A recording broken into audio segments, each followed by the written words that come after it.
નમસ્કાર, star India TV ન્યૂઝમાં આપનું હાર્દિક સ્વાગત છે। હું છું હેમલતા ત્રિવેદી। આપ જોઈ રહ્યા છો સ્ટાર ઇન્ડિયા ટીવી ન્યૂઝ, સત્યની વાતે સત્યની સાથે।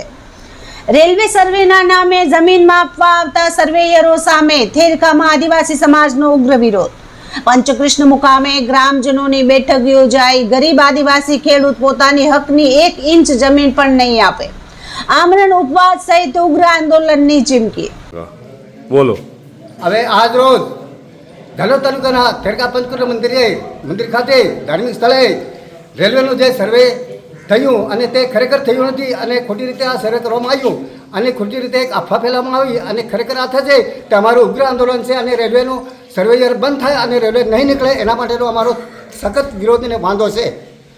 આ પ્રત્યે એક મારું નિવેદન શેખ સરકાર સુધીનું આપવા માટે હું તૈયાર અને આત્મવિલોદન કરવાનું મારા ખેડૂતો તરીકે હું એક રજૂઆત અને એક આહ્વાન કરતો જાઉં છું।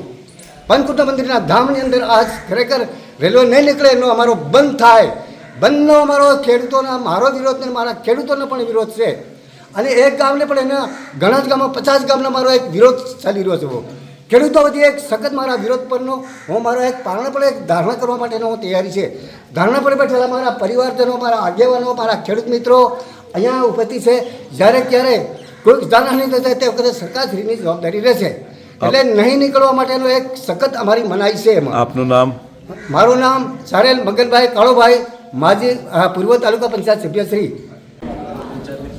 આજ રોજ થેરકા ગામના પંચકૃષ્ણ ધામ પર થેરકા ગામના અને અમારી રૂંડી એમ પૂરા થેરકા ગામના જે ખેડૂતો છે અમે ભેગા મળીને અમારા થેરકામાં જે રેલવેનું સર્વે કરવાનું કામ શરૂઆત કરી છે એ પંચાયતની જાણ બહાર છે અને ખેડૂતોને પણ કોઈ પણ પ્રકારની નોટિસ કે એવું આપવામાં આવ્યું નથી અને જે સરકાર એમને પોતાની મનને મરજીથી જે સર્વે કર્યું છે એના વતી અમારા પૂરા થેરકા ગામના ખેડૂતોનો સખત વિરોધ છે અને સરકારને અમે એટલું જ કહેવા માંગીએ છીએ કે જે અમારી થોડી જમીન છે અમારા આદિવાસી ખેડૂતો એમાં જે કમાણી કરે ને પોતાનું પેટ પાલન કરે છે, પોતાનું ભરણ પોષણ કરે છે, એમાં પણ જો સરકાર પોતાની મનસ્વી રીતે જો છીનવી લે તો અમારા આદિવાસી ખેડૂતોને ક્યાં જવું અને ક્યાં રહેવાનું એ મોટી સમસ્યા છે।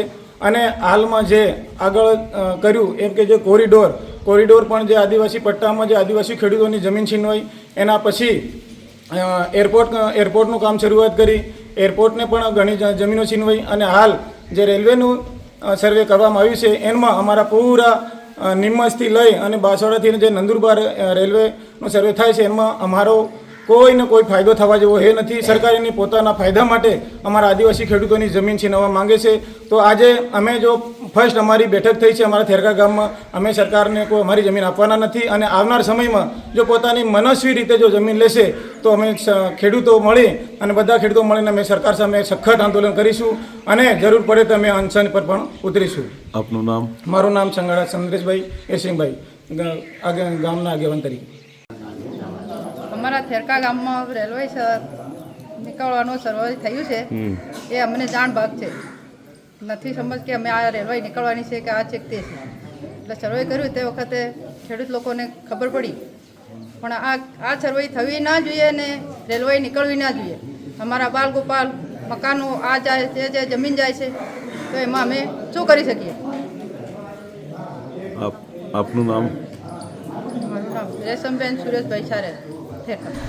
જાલોદ તાલુકાના થેરકા ગામમાં રેલવે માટે સર્વે કરવા સર્વેયરો આવ્યા હોવાની વાતને લઈને આદિવાસી સમાજમાં ભારે રોષ જોવા મળી રહ્યું છે। આજે થેરકા ગામના આદિવાસી સમાજના લોકો પંચકૃષ્ણ મુકામે એકત્રિત થયા હતા અને બેઠક યોજી રેલવે સર્વેના વિરોધમાં ખુલ્લો વિરોધ દર્શાવ્યો હતો। આદિવાસી સમાજના લોકોનું કહેવું છે કે તેમની જમીન તેમના પરિવારની રોજગારી અને જીવન નિર્વાહનું મુખ્ય સાધન છે। આવી સ્થિતિમાં વિકાસના નામે વારંવાર ગરીબ આદિવાસી ખેડૂતોની જમીન ઉપર નજર કરવામાં આવી રહી હોવાની લાગણી સમાજમાં ઉદ્ભવી છે। ગ્રામજનો અને આદિવાસી સમાજમાં એવો સવાલ ઉઠી રહ્યો છે કે અગાઉ કોરિડોર, એરપોર્ટ અને જીઆઈડીસી સહિતના વિવિધ પ્રોજેક્ટોના નામે આદિવાસી સમાજની જમીનો લેવામાં આવી હોવાના આક્ષેપો વચ્ચે હવે રેલવેના નામે પણ ગરીબ ખેડૂતોની જમીન છીનવવાનો પ્રયાસ થઈ રહ્યો છે।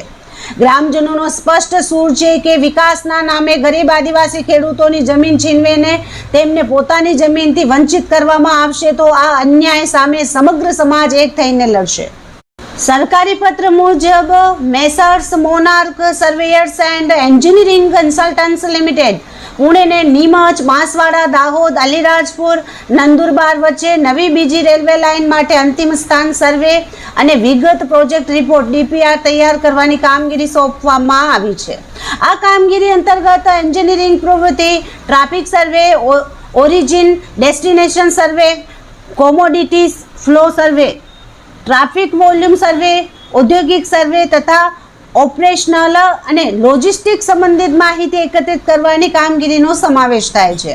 આ ઉપરાંત થાંભલાઓનું કાસ્ટિંગ કરી તેમને યોગ્ય સ્થળે ઊભા કરવા, જીઓ ટેકનિકલ તપાસ, લેવલિંગ, DGPS સર્વે, ટોટલ સ્ટેશન, ડ્રોન લીડર સર્વે સહિત FLS સાથે જોડાયેલી અન્ય કામગીરી હાથ ધરવાની પણ સરકારી પત્રમાં માહિતી આપવામાં આવી છે. ગ્રામજનોના જણાવ્યા મુજબ ડ્રોન સહિતના આધુનિક સાધનો દ્વારા વિસ્તારની જમીનનો સર્વે અને માપણી કરવામાં આવી હોવાની વાત સામે આવી છે, જેના પગલે ખેડૂતોમાં વધુ ચિંતા અને રોષ ફેલાયો છે. ગ્રામજનોનું કહેવું છે કે અમારી મંજૂરી વિના અમારી જમીન ઉપર સર્વે કે માપણી કરવામાં આવે તે કોઈ પણ સંજોગોમાં સ્વીકાર્ય નથી. આજે પંચકૃષ્ણ મુકામે યોજાયેલી બેઠકમાં થેરકા ગામના આદિવાસી સમાજના લોકો દ્વારા એક સુરે વિરોધ વ્યક્ત કરવામાં આવ્યો હતો. ગ્રામજનોનો સ્પષ્ટ સૂર હતો કે ગરીબ આદિવાસી પોતાની હકની 1 ઇંચ જમીન પણ નહીં આપે. જમીન જ અમારી રોજગારી, જીવન અને આવતી પેઢીનું ભવિષ્ય છે. ખેડૂતોનું કહેવું છે કે જમીન છીનવાઈ જશે તો ખેતી આધારિત પરિવારોની રોજગારીનો મુખ્ય આધાર જ છીનવાઈ જશે. સરકાર વિકાસના નામે પ્રોજેક્ટ લાવે તે પહેલા ગરીબ ખેડૂતો અને આદિવાસી સમાજના હક, જીવન અને ભવિષ્ય અંગે વિચાર કરે તેવી માંગ ઉઠી છે. થેરકા ગામના આદિવાસી સમાજે સ્પષ્ટ ચેતવણી આપી છે કે તેમની જમીન અંગે કોઈ પણ પ્રકારનો અન્યાય કરવામાં આવશે તો આગામી સમયમાં ઉગ્ર આંદોલન કરવામાં આવશે. જરૂર પડે તો આમરણ, ઉપવાસ સહિતના આંદોલનાત્મક કાર્યક્રમો યોજવામાં આવશે તેવી ચીમકી પણ ગ્રામજનો દ્વારા આપવામાં આવી છે.